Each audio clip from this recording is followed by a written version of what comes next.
ဖျားသခင်နေတဲ့ချင်းဝမ်းမြောက်ခြင်းပျော်ရွှင်ခြင်းကောင်းခြင်းမင်္ဂလာဖျားယနေ့ဧပြီလနောက်ဆုံးရက်နဲ့အတူမေလထဲမှာဖျားရဲ့ခေါင်းပြခြင်းတွေတင်နဲ့တင်မိသားစုမှာခံစားရပါစေလို့ဖျားရဲ့ညီသက်ချင်းရှလုံးခံစားရပါစေရောဝယနေ့ပြုခြင်းပြပါတပါမှုရှိတဲ့အလုံးဖျားရှင်ရဲ့ချစ်ချင်းမြတ်တာတော့အတိတ်တပံဖတ်ရပါစေလို့ဥစွာပတ္တနာပေါ်ပြခြင်းပါတယ်ဂုဏ်ကျေးဇူးတော်ကိုချီးမွမ်းပါတယ်တမန်ကျမ်းစာကိုကြားနာခွင့်ရတဲ့အတွက်ခွင့်ကိုပေးသောဘုရားရှင်နာမကိုချီးမွမ်းပါတယ်။တမန်ကျမ်းစာကိုကြားနာဖို့ရန်အတွက်အချိန်ခွင့်ကောင်းတမန်ကျမ်းစာကိုကြားနာဖို့ရန်အတွက်အချိန်မီပြင်ဆင်သောဝိညာဉ်တော်ဘုရားနာမတော်တာ၏ဘုန်းကြီးပါစေ။ကိုရောရဲ့ဘုန်းတော်သည်ရှေးကဘာဆက်ဆက်မှနောက်ကဘာဆက်ဆက်ကြောင်းဖန်ဆင်းပိုင်တာအုပ်စိုးတော်မူသောဘုရားရှင်ဖြစ်တယ်ဆိုတာကိုကျွန်တော်တယောက်ချင်းစီတိုင်းနားလည်လျက်နောက်ကဘာတော်ကိုအတူတကွရှင်းချင်းဖို့ရန်အတွက်ဝိညာဉ်တော်ဘုရားကောင်းချီးပေးလျက်စိတ်လုံးအသီးသီးကိုပြင်ဆင်ကြပါစို့တုတ်တန်ကျမ်းခန်းကြီး၄အငယ်23တမန်ကျမ်းစာတော်များဘုန်းကိုကျွန်တော်တို့ကကြားနာဖို့ရအတွက်တုတ်တန်ခန်းကြီး၄အငယ်23မှာနှလုံးသည်အတ္တ၏အခြေမြစ်ဖြစ်သောကြောင့်တည်၏နှလုံးကိုအထူးသဖြင့်ဆောင်းရှောက်လောဒီနေ့ကျွန်တော်တယောက်ချင်းစီတိုင်းရဲ့နှလုံးသားကိုဘာနဲ့ဆောင်းရှောက်ထားလဲနော်စိတ်ကိုရွှေနဲ့ကွတ်ထားတယ်လို့ကျွန်တော်တို့ရဲ့နှလုံးသားကိုဘာနဲ့ဆောင်းရှောက်ရမလဲ23မှာအဲ့ဒီနှလုံးကအသက်ရဲ့အချင်းမျိုးတင့်နှလုံးကိုအထူးသဖြင့်ဆောင်းရှောက်ပါသူများလာဆောင်းရှောက်လို့မျိုးကိုယ်ဆောင်းရှောက်ရမယ်တင်နေတာထိုင်တာတင်တော်တာလာတင်ပြောဆုံးမှုတွေအားလုံးကဒီနေ့နှုတ်ကပတ်တော်ကိုဆင်ခြင်ပြီးတော့ဆောင်းရှောက်တဲ့တတ်မိခိုးတဲ့တတ်နားလည်းနိုင်ကိုတော့ကောင်းကြီးပေးပါလေတဲ့နှလုံးသားကိုတမန်ကျမ်းစာကစိတ်နှလုံးနဲ့ပတ်သက်တဲ့အခါမှာနည်းနည်းတဲ့အရာတွေကိုတုံ့တင်တဲ့အခါမှာဝိညာဉ်ရေးဟာဘဝရဲ့အဟိုပြုချက်တွေကိုဖော်ထုတ်တုံ့တင်ပေးတယ်ဆိုတာအမြဲတမ်းစံတဲ့စစ်ပုံရအတွက်တုတ်တန်ကျမ်းမှာပြောထားတာတဲ့နှလုံးသားကိုတဲ့လုံလောက်ဝိရိယရှိရှိထိမ့်သိမ့်ပါခံစားချက်တွေအားလုံးထက်တဲ့နှလုံးသားကိုထိမ့်သိမ့်ရမှာဖြစ်ပစ္စည်းတစ်ခုကိုကျွန်တော်ထိမ့်သိမ့်တဲ့အခါမှာဘယ်လိုထိမ့်သိမ့်လဲရေမစိုးအောင်ထိမ့်သိမ့်တယ်ကြီးမတက်အောင်ထိမ့်သိမ့်တယ်တခုခုမဖြစ်အောင်ထိမ့်သိမ့်တယ်နှလုံးသားလည်းဒီလိုမျိုးပဲကြီးမတက်အောင်မကောင်းတာတွေမဝင်ရအောင်မဖြစ်ချစ်တဲ့နာတွေမဖြစ်ရအောင်တဲ့နှလုံးသားကို brand လုပ်ပါတန်ရှင်းရလုပ်ပါ cleansing လုပ်ပါ hallelujah ဖျားရှင်ကောင်းတဲ့ချင်းခံစားဖို့ပေးတဲ့ယေရှုတော်ချီးမွမ်းပါတယ်ဒါကြောင့်ဒီနေ့ဒီနေရာမှာကဘာလဲလို့ပြောတဲ့အခါမှာနှလုံးသားကိုကျွန်ုပ်တို့ရဲ့အနိတာရရဲ့နော်အရေးကြီးတဲ့နေရာနော်လောင်ကန်တစ်ခုတိုးလောင်ကန်တစ်ခုဖြစ်ပါဘာတွေကိုတူထားလဲနှလုံးကတိနှလုံးကဘာတွေကိုတူထားလဲနှုတ်ကပတ်တော်လားတခြားအရာတွေလားဝိညာဉ်ရေးပတ်သက်တဲ့အရာတွေလားနှလုံးသားကိုတူထားပါမိတ်ဆွေအရေးကြီးတဲ့တိနှလုံးသားကိုမှန်ကန်စွာနဲ့နေရာပေးပါမှန်ကန်စွာနဲ့နေရာဆိုင်ပြိုးပါမှန်ကန်စွာနဲ့ထိုနေရာကိုလှုပ်ဆောင်ဖို့လိုတာဖြစ်ပါရဲ့တိနှလုံးသားပေါ့နော်ဒါကြောင့်ဒီနေ့စိတ်နှလုံးကိုစောင့်ရှောက်တဲ့အခါမှာအဲ့ဒီစိတ်နှလုံးကိုခွင့်ပြုတဲ့အတွေးခေါ်များစကားလုံးများနော်ပြင်ပရဲ့လွှမ်းမိုးမှုတွေကလုံးလုံးကြကြရှိခြင်းကိုဆိုလိုဖြစ်ပါတယ်။ဒီနှလုံးသားထဲကိုမကောင်းတဲ့အငြိကျေးတွေမထည့်ပါနဲ့။ညင်ညွန်တဲ့အရာတွေမထည့်ပါနဲ့။ဒီနှလုံးသားထဲမှာနှုတ်ကပတ်တော်ကိုထည့်ပါ။ဒီနှုတ်ကပတ်တော်ရဲ့နှလုံးသားထဲမှာအသက်ရှင်ခြင်းနဲ့ဆိုင်တဲ့နှုတ်ကပတ်တော်ကိုထည့်ပါ။သူများလာမထည့်ဘူးနော်။သင်ကိုတင်ထည့်တာ။သင်ဘဝကိုသင်ဘာနဲ့တိဆောက်ထားသလဲ။သင်ရဲ့နှလုံးသားမှာဘာရှိနေသလဲဒီနေ့အတ္တတာရဲ့အဓိကပြဿနာနမူနာတွေကမကာကွယ်တဲ့အခါမှာညစ်ညမ်းမစင်ကြဲတဲ့အရာတွေပုံရိပ်တွေကကျွန်တော်တို့နှလုံးသားတွေကိုဝင်လာအောင်နှလုံးသားတွေကိုဝင်လာကျွန်တော်အားလုံးကထည့်နှလုံးသားတွေဝင်လာအဲ့ဒီနှလုံးသားတွေကဘာဖြစ်လဲကျွန်တော်တို့ပြန်ထုတ်တဲ့အခါမှာဘာတွေထုတ်လာလဲမကောင်းတဲ့အရာဒါကြောင့်ကျွန်တော်တို့ဝိညာဉ်ရေးရာရဲ့အကျင့်တရားနဲ့ဆိုင်တဲ့တဘာဝအရေးအသွေးတွေကိုကျွန်တော်တို့ထဲမှာထည့်ထားဖို့လိုတယ်အဲကြောင့်ကိုရောကိုမပြမပဲနေနိုင်မီအကြောင်းဗျာဒိတ်တကူနှလုံးသားထဲမှာတူထားပါလေဒီဗျာဒိတ်တကူနှလုံးသားထဲမှာတူထားဖို့လိုတာဖြစ်ပါတယ်ရှင်မာသက်ခရစ်ဝင်ခန်းကြီး7အငယ်35မှာကောင်းသောသူ၏စိတ်နှလုံးဗန္နာတိုက်ခဲကကောင်းသောသူအရာကိုထုတ်တယ်မကောင်းသောသူကမကောင်းသောဗန္နာအရာမကောင်းတဲ့အရာကိုထုတ်တယ်ဆိုတာကိုဒီရှင်မာသက်ခန်းကြီး7မှာရေးထားတယ်မလားဟာလေလုယာဒီနေ့မရှလာ30 AP လာ30 လာကုန်ရဖြစ်တယ်ပေါ့နော်2025ခုနှစ်ဧပြီလဒီ30ရက်နေ့လာကုန်ရဖြစ်တယ်ဧပြီလကိုပုံဆုံးပြီးတော့မကြခင်မေလာတဲ့ရောက်တဲ့အခါမှာလည်းပျော်ရွှင်ဝမ်းမြောက်ခြင်းအားရခြင်းနဲ့ရှင်နဲ့ခံစားရပါမဿဲ7အငယ်35မှာဗာဟိထားတယ်ကောင်းသောသူသည်တဲ့ကောင်းသောစိတ်နှလုံးဘာနာတိုက်တဲ့ကကောင်းသောအရာများကိုထုတ်ပေါ်တတ်၏နှလုံးသားထဲမှာဗာထည့်ထားတယ်စီပင်တရားအမိုက်ကားတွေအပိုက်တွေနော်ကျွန်တော်တို့လူတွေအားလုံးရဲ့မစင်မကောင်းတဲ့အရာတွေအားလုံးကိုစီပင်သားကားယူပြီးတော့အမိုက်တောင်းမှသာထားပြီးတယ်ဒီနေ့လောကရဲ့မကောင်းတဲ့အချင်းချက်တွေအားလုံးကိုကျွန်တော်နှလုံးသားထဲမှာထည့်ထားတယ်ဆိုရင်အဲ့နှလုံးသားဘာထွက်လာမလဲညဉ့်ညမ်းတာတွေထွက်လာမကောင်းတာတွေထွက်လာမယ်ဒီနေ့နှလုံးသားကိုတန်ရှင်းရလုံးမှာအတတ်တဲ့အရေးကြီးတယ်အတတ်ရဲ့အခြေအနေဖြစ်တယ်အတတ်ရှင်ခြင်းနဲ့တည်ခြင်းကိုဥထိတ်ထားတဲ့နှလုံးပဲအဲကြောင့်နှလုံးအားပြည့်ဖို့နော်ဘာပြောထားတဲ့ဒီညမှာကောင်းသောသူသည်မကောင်းသောသူသည်မကောင်းသောဗန္နာတိုက်တဲ့ကမကောင်းသောအရာကိုထုတ်ပေါ်တတ်တယ်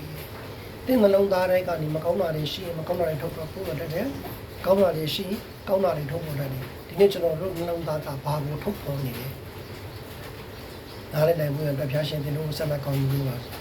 အဲတော့ကျွန်တော်တို့ရဲ့နှလုံးသားတွေကနေစီးစင်းတဲ့အရာတွေအပြုအမူတွေအားလုံးကနှလုံးသားထဲမှာတူထားတဲ့အရာတွေကိုကြောင်ပြန်ဟပ်နေတယ်ဆိုတဲ့အကြောင်းကိုဒီနေ့ယေရှုခရစ်တော်ကတုံ့ပြန်ပေးတာဖြစ်ပါတယ်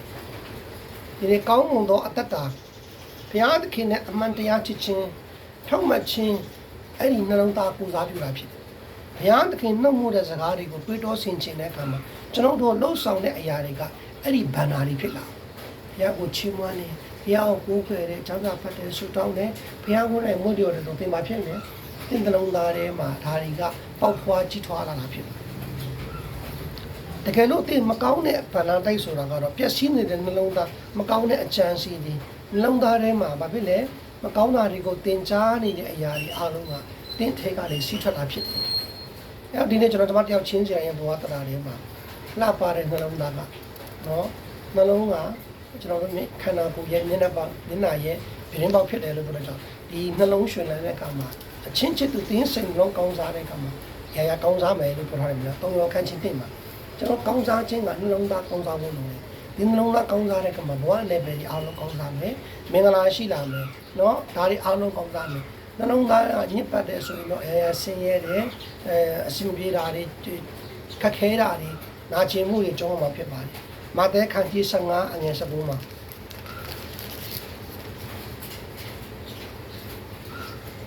မကောင်းသောကြံစီခြင်းရုပ်တက်ကိုတက်ခြင်းသူများကိုပြမာခြင်းမိမလွတ်နဲ့မာယုံခြင်းသူဥစ္စာကိုခိုးခြင်းမမှန်သောတတိကိုခံယူခြင်းသူ့အတည်ပြအောင်ပြောဆိုခြင်းတို့သည်နှလုံးမှာထွက်လာ၍လူကိုညှဉ်းညွန်းစေသောအရာဖြစ်တယ်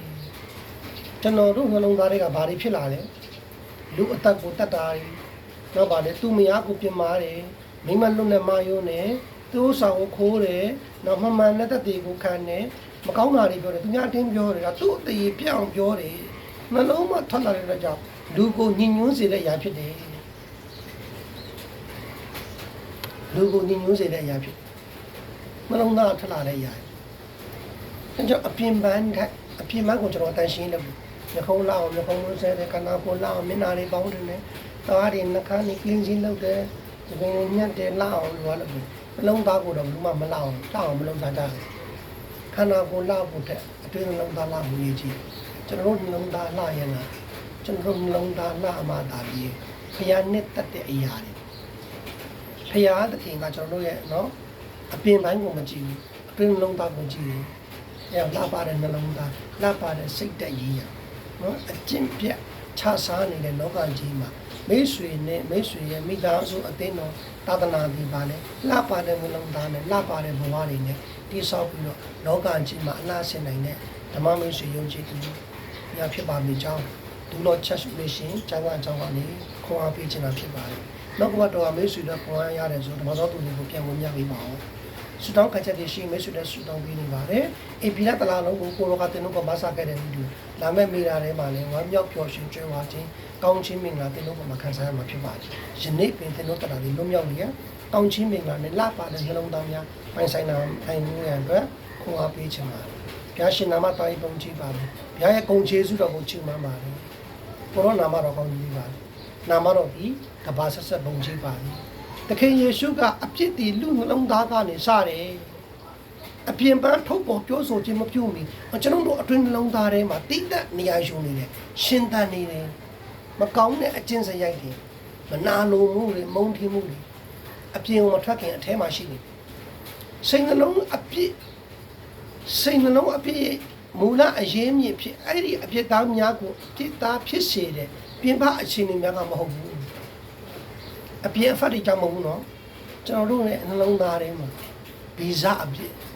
ကျွန်ုပ်ဒီမွေးစားကပြီးအမေပိုက်ထဲမှာပြိတ္တိယူစီပြီးအပြစ်ဆွဲတယ်အပြစ်မလုပ်ခင်ကတည်းကအပြစ်ရှိတယ်အပြစ်မပြောခင်ကတည်းကအပြစ်ရှိတယ်ဘာကြောင့်လဲလို့မေးတဲ့အခါမှာနှလုံးသားထဲမှာအပြစ်ကနေရာယူနေပါတယ်နှလုံးသားထဲမှာအပြစ်ကဥဆောင်နေပါတယ်နှလုံးသားထဲမှာအပြစ်ကကျွန်တော်တို့ပေါ်ပါပဲလေတွန်းကန်နေပါတယ်မိတ်ဆွေအဲကြောင့်ဒီနေ့ဓမ္မမိတ်ဆွေယုံကြည်သူများအပြင်ပန်းကိုကျွန်တော်တို့ဘလောက်ပဲတန်ရှင်းစင်ကြယ်အောင်လုပ်တာတဲ့နှလုံးသားတန်ရှင်းဖို့လူတွေခွက်တစ်ခွက်ကိုကျွန်တော်အပြင်ကိုဆေးလာအထဲကိုဆေးလာ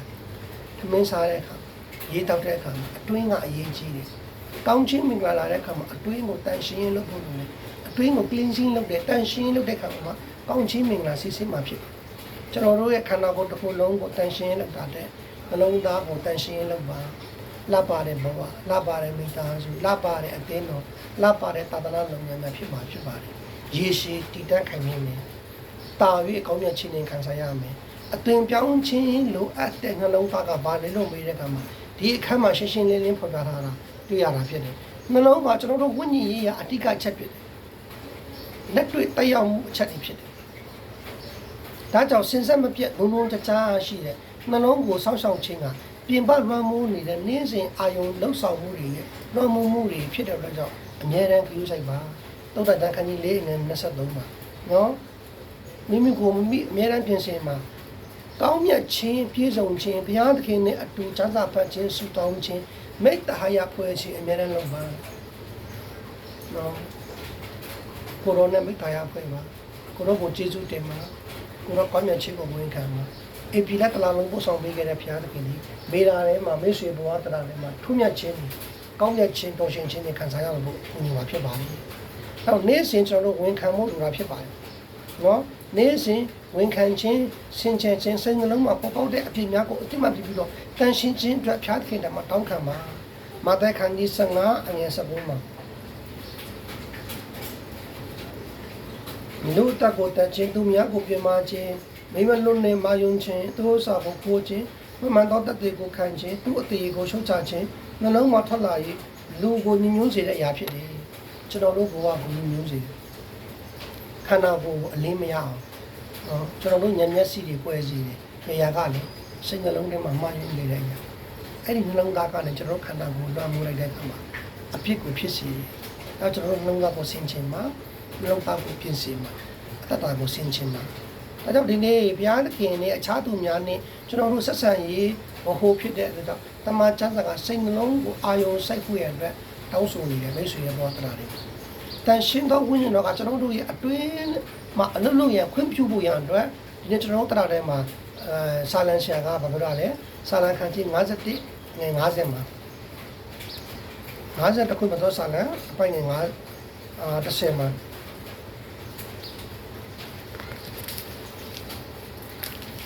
50တခုမသောစာလန်အပိုင်းငယ်10မှာ50တခုမသောစာလန်အပိုင်းငယ်10မှာအိုးဘုရားသခင်အစုံထဲမှာရှင်ကျေသောနှလုံးကိုဖန်ဆင်းတော်မူပါတဲ့မြင်းမြန်တည်ကြည်သောသဘောကိုအတိတ်ဖြစ်စေတော်မူပါတဲ့ကျွန်တော်ချင်း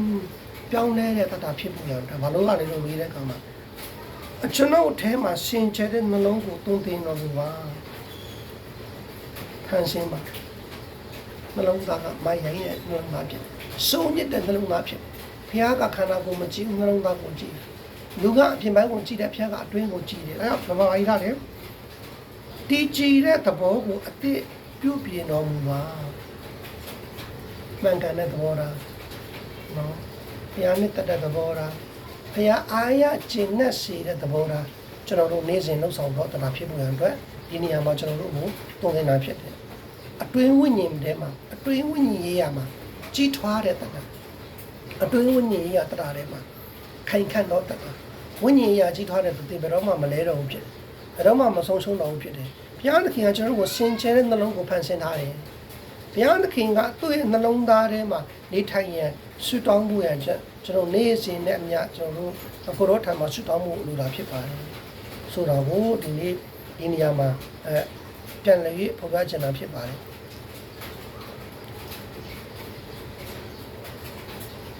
အဲကြောင့်ဒီနေ့ကျွန်တော်ဓမ္မတယောက်ချင်းချင်းရဲ့ဘောဓနာထဲမှာဒီအခြေအနေတွေပေါ်မှာကျွန်တော်နှလုံးသားကိုမှန်ကန်စွာစောင့်ရှောက်ပါလှပတဲ့နှလုံးသားလှပတဲ့ဘဝတွေနဲ့ပျော်ရွှင်ဝမ်းမြောက်စရာကောင်းတဲ့ဘဝတွေပိုင်ဆိုင်နိုင်မှာဖြစ်ပါတယ်ဒုတိယတစ်ချက်ကိုကြည့်အောင်နားလည်မှုလွဲမှားခြင်းနဲ့ရှုပ်ထွေးနေတဲ့ပရိပက္ခတွေကိုဘယ်လိုကင်တွယ်မလဲနော်ကျွန်တော်တို့စကားများတဲ့အခါမှာရန်ဖြစ်တဲ့အခါမှာစိတ်ထဲမှာယိုယွင်းဖြစ်စီခြင်းတွေကြောင့်မှဖြစ်ပါတယ်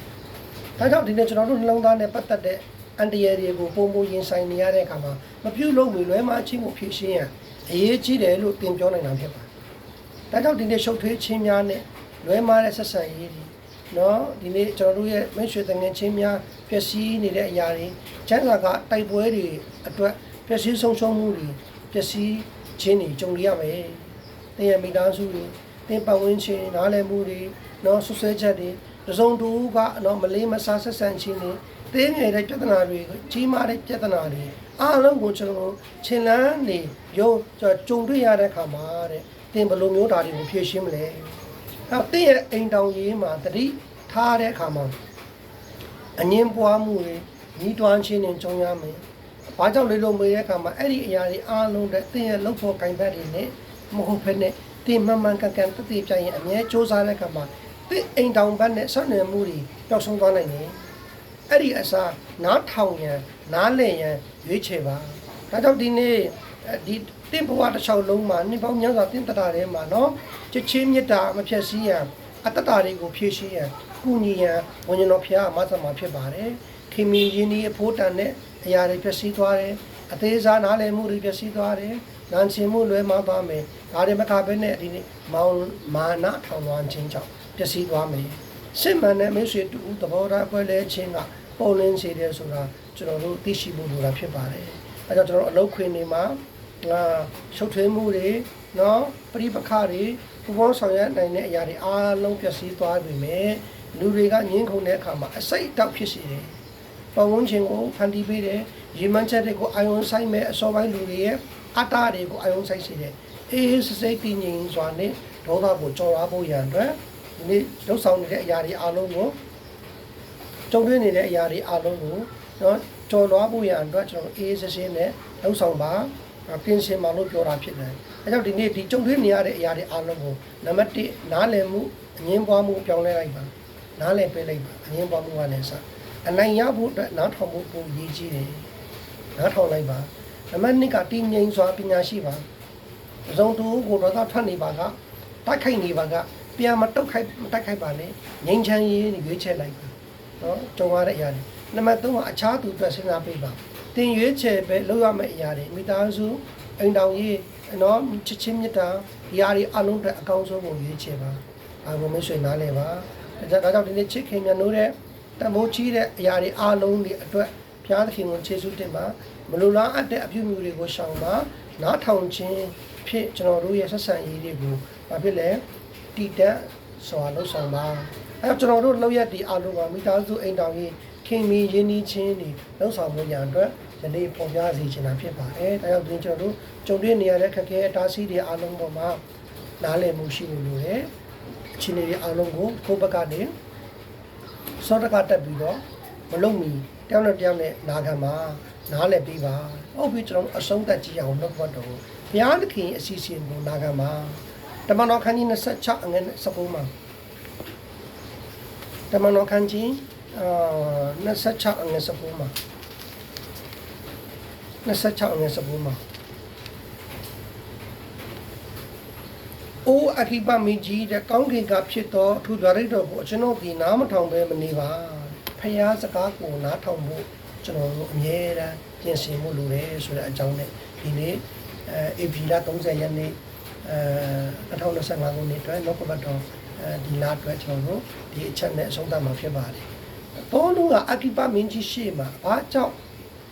နေခဲ့တယ်လဲလို့သူကဘာကြောင့်နေထိုင်နေရှင်းပြတဲ့အခါမှာပေါလုကကောင်းကျိုးနဲ့ဆိုးကျိုးအပေါ်မှာအခြေခံပြီးတော့မဆုံးဖြတ်ခဲ့ပဲနဲ့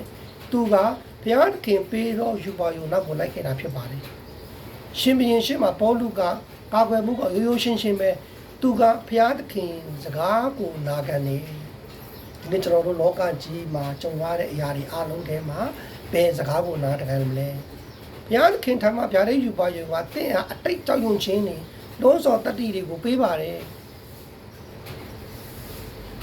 ကျွန်တော်တို့တရားတွေကိုခွန်အားပေးပါတယ်တင့်ဘဝ၌များစွာသောအရာတွေကပျော်ရွှင်ခြင်းကိုဂရုပြုမယ်သို့တော့ဘုရားသခင်တပါးတည်းကိုတာလျင်တင့်ဟာစစ်မှန်သောအတိတ်ပဲနဲ့ရည်ရွယ်ချက်ကိုပြီးနိုင်မှာပြီးနိုင်တာဖြစ်ပါတယ်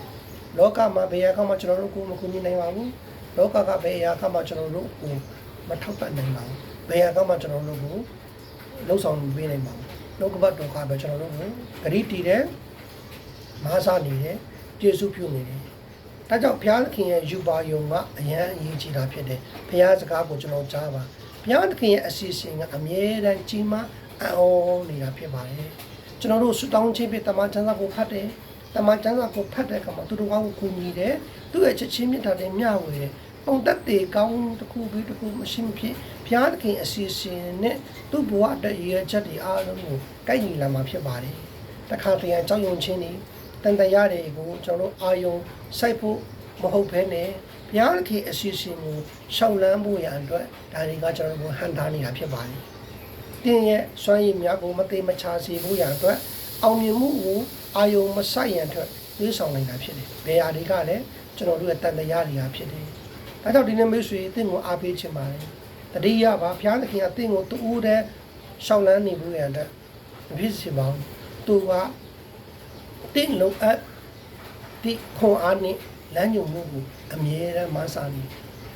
နေစီနေတိုင်းတင်းတယောက်တည်းမဟုတ်ပါကိုရောကတင့်ကိုခွန်အားပေးနေတယ်အစွမ်းပေးနေတယ်မဆာနေမောရှေကဲ့သို့သောသူများကိုစဉ်းစားကြည့်ပါမိတ်ဆွေရဲ့ဘဝတရားတွေမှာသူတို့ကကြောက်လန့်မှုတွေနဲ့ရင်ဆိုင်ရတဲ့အခါမှာဘုရားသခင်ဒီသူ့ကိုဘာဖြစ်လဲဘလို့ပြုခဲ့တယ်လဲဆိုတော့ဘုရားသခင်အစီအစဉ်ကိုလိုက်လာတဲ့နိလန်းမှာတင့်ရဲ့အကောင်းဆုံးစူးစမ်းအားထုတ်မှုပေးရန်ဖြစ်ပါတယ်မောရှေသူတယောက်တည်းဘလို့သွားမလဲအားနေတဲ့သူဖြစ်တယ်မစုံတဲ့သူဖြစ်တယ်ကိုတို့ကဘာဖြစ်လဲငါခွန်အားနဲ့သွားမယ်ငါတဘိုးနဲ့သွားမယ်ဂျူးတွေကိုအီဂျစ်ကနေခါနန်ပြည်ကိုပို့မယ်ဒီနေ့လောကမှာမိတ်ဆွေတယောက်တည်းမဟုတ်ပါဘူးကိုတော်မိတ်ဆွေကိုခွန်အားပေးမယ်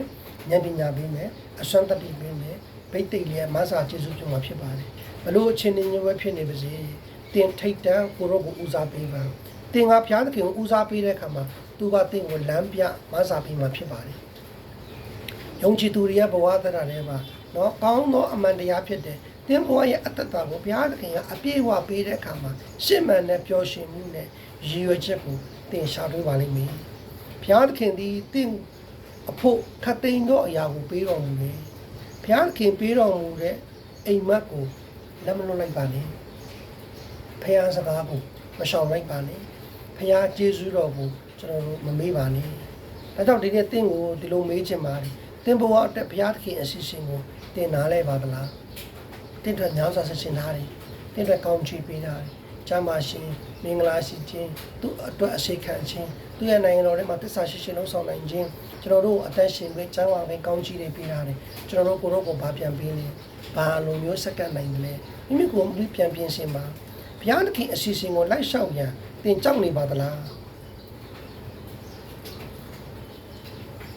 ဘုရားလှုပ်ဆောင်တဲ့အစီအစဉ်ဘုရားသွားခိုင်းတဲ့အရာဘာလို့စိတ်မချရတာလဲကိုရိုနဲ့တာဆိုဘယ်လိုမျိုးနာကျင်စရာတွေကြုံနေမစီဒီသွားနိုင်ရမယ်ယုံကြည်နိုင်ရမယ်ချစ်နိုင်ရမယ်ကြုံရတဲ့အရာတွေအားလုံးထဲမှာကိုရောကတင့်ကိုမဆာနေမယ်ဘုရားသခင်အစီအစဉ်ကိုလိုက်လျှောက်ရန်မိတ်ဆွေကြောက်နေတာဟုတ်ကဲ့တင်ပါကိုကြောက်နေတာလေနောက်ဆုံးတစ်ခုကဘုရားသခင်အစီအစဉ်ကတင်ရဲ့အဓိကအာရုံစိုက်ဖို့ကတင်ဘာလုံးနိုင်တယ်လေကျွန်တော်တို့ရဲ့တရားတွေဆုံးရင်ကြောက်ရွံ့မှုတွေဖယ်ရှားပြီးတော့ကိုတို့ကအရာအလုံးကိုမဆာပေးနေမယ်ယေရှုပြုနေမယ်တင်ကြုံတဲ့နေရာတဲ့ခက်ခဲမှုတွေဝန်တော့ဝန်ပိုးတွေလေးလံတွေအနာရောဂါတွေပြဿနာတွေငွေကြေးတွေအားလုံးကိုယခုပင်ကိုတော့ဖြေရှင်းနေမယ်ဟာလေလုယာ တင်ယုံကြည်ခြင်းရှိပါကိုရိုနှုတ်ကပတ်တော်ခံယူပါနော်ကိုရိုရဲ့အစီအစဉ်ကိုယုံကြည်တဲ့အခါမှာကိုရိုကိုယေရှုတင်လိုက်ပါကိုရိုကျွန်တော်တို့အတွက်ကြီးမားတဲ့အရာတွေပြင်ဆင်ထားတယ်ကြီးမားသောကျမ်းမာခြင်းကြီးမားတဲ့ကောင်းချီးမင်္ဂလာကြီးမားတဲ့လမ်းပြခြင်းနဲ့ပို့ဆောင်ပေးနေတယ်ယေရှုတင်ပါကျွန်တော်တို့အားလုံးကိုခေါ်တဲ့အခါမှာလိုက်နာခြင်းနဲ့အလိုတော်ကိုနာခံရန်တတိရှိရှိဖြစ်ဖို့ရန်ကျွန်တော်အားလုံးကိုကိုးမိပါလို့စက္ကအနံမှာကျွန်တော်အားလုံးကိုကိုယ်ကခေါ်တဲ့အခါမှာသစ္စာရှိရှိရဲရင်စွာနဲ့ယနေ့အမဟာအမှုတော်မြတ်ကြီးမှာလှုပ်ဆောင်နိုင်မှုရန်အတွက်မိတ်ဆွေနာခံပါကျွန်တော်တို့ဘဝကအရင်ဆုံးเนาะခက်ခဲတဲ့အချိန်မှာကျွန်တော်တို့ကိုရောကိုယုံကြည်ခြင်းကိုဘယ်တော့မှမဆွလို့ပါနဲ့တာဝေးယုံကြည်ပါတာဝေးကိုရောကိုးစားပါတာဝေးကိုရောစကားကိုနားထောင်ပါဘလို့အချိန်ဒီမဲ့ဖြစ်ဖြစ်ကိုရောမျက်နှာကိုရှာပါ